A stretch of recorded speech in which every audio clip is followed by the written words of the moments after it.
Okay, so let's talk about a war that isn't officially a war.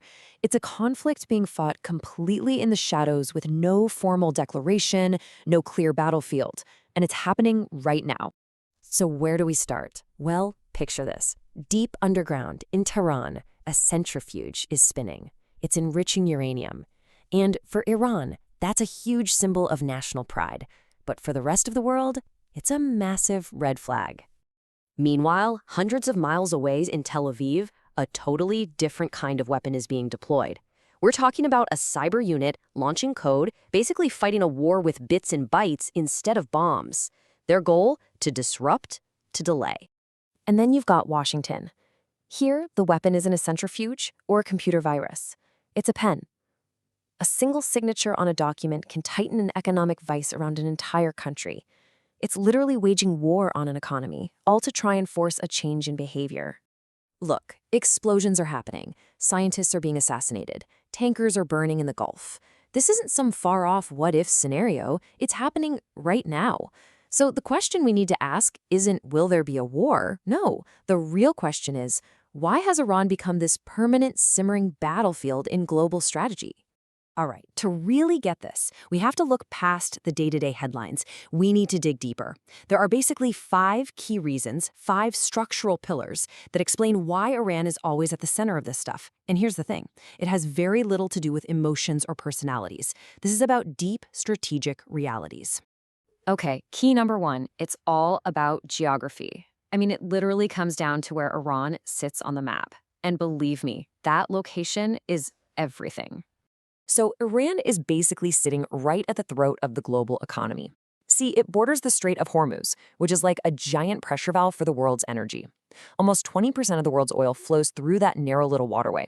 So if anything happens there, it doesn't just affect the region. It jacks up oil prices in Europe, slows down manufacturing in China, and fuels inflation everywhere. This gives Iran a kind of leverage that's just massive, and we haven't even started talking about ideology yet. All right, number 2. This one is about history. It's about a deep, deep wound from 1953, a scar that you could argue has never really healed, and it shapes almost everything about how the regime sees the world. So here's what happened. Back in the early 50s, Iran had a really popular prime minister, Mossadegh, who decided to nationalize the country's oil. Take it back for Iran. Well, the US and the UK were not having that.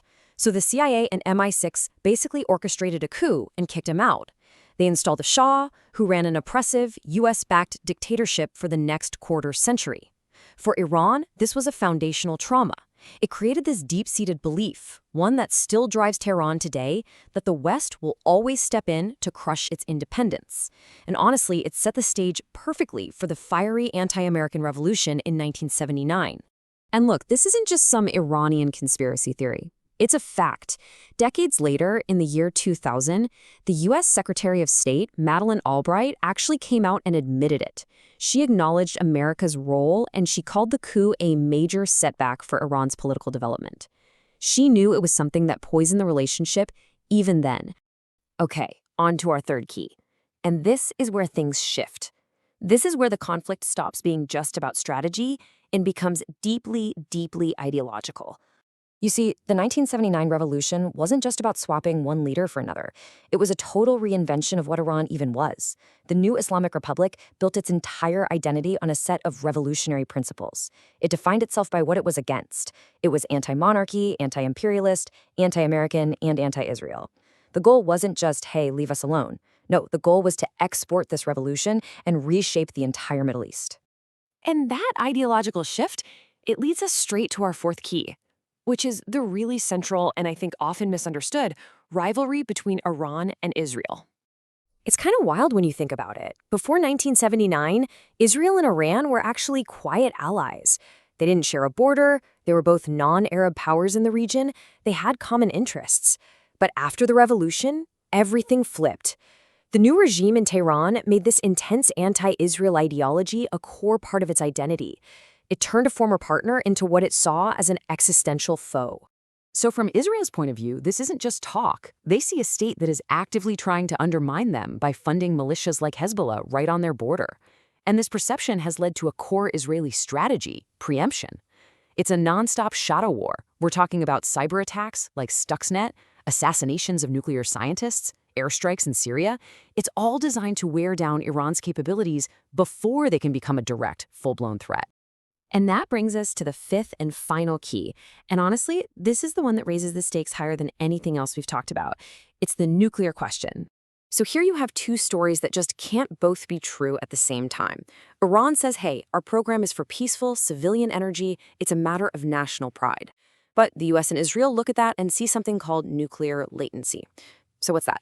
It's the idea that even a peaceful program gives you all the ingredients and the recipe to build a bomb really, really quickly if you decide to. And for them, a nuclear-capable Iran is an absolute red line. It's something they believe would kick off a massive arms race across the whole region. Okay, so those are the 5 big reasons why this whole conflict is so deeply embedded. Now let's switch gears and talk about how it's actually being fought. Right now, in this undeclared 21st century shadow war. Yeah, Iran almost never fights directly. Its main playbook is what you'd call asymmetric warfare, and it does this through something it calls the axis of resistance. Basically, this is a whole network of allied groups and militias, proxies, spread across the Middle East. It allows Iran to project its power, to poke at its enemies, and, crucially, to have plausible deniability. It's a brilliant, if terrifying strategy. Cause the most instability you can while taking the least amount of direct responsibility. And this network, this web, it stretches all over the place. You've got Hezbollah in Lebanon, which is probably its biggest success story. You have Shia militias in Iraq, the Houthis firing missiles from Yemen, and of course its close ties to the regime in Syria. This whole strategy is how Iran levels the playing field against enemies with much bigger, more advanced conventional militaries. It lets them fight on battlefields that are hundreds of miles away from Iran itself. But wait, the story isn't just about what Iran does outside its borders. To really, really understand why the regime does what it does, you have to look inside. You have to see the society itself, which is just full of these incredible contradictions. On the one hand, the regime projects this image of strength and aggression, but on the inside, it's actually pretty fragile. It's not one single thing. You have this powerful, oppressive security state, but it's constantly dealing with a young population that wants more freedom, a really powerful women-led resistance movement, and just this widespread exhaustion from sanctions and a bad economy. And yet, there's this amazing resilience. I mean, get this, even inside the infamous Evin prison, inmates have been known to stage plays.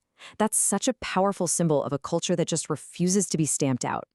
So when you mix all of this together, the geography, the history, the ideology, and all that internal pressure, what happens next? Where does this all go? Well, it seems like there are 3 realistic paths forward.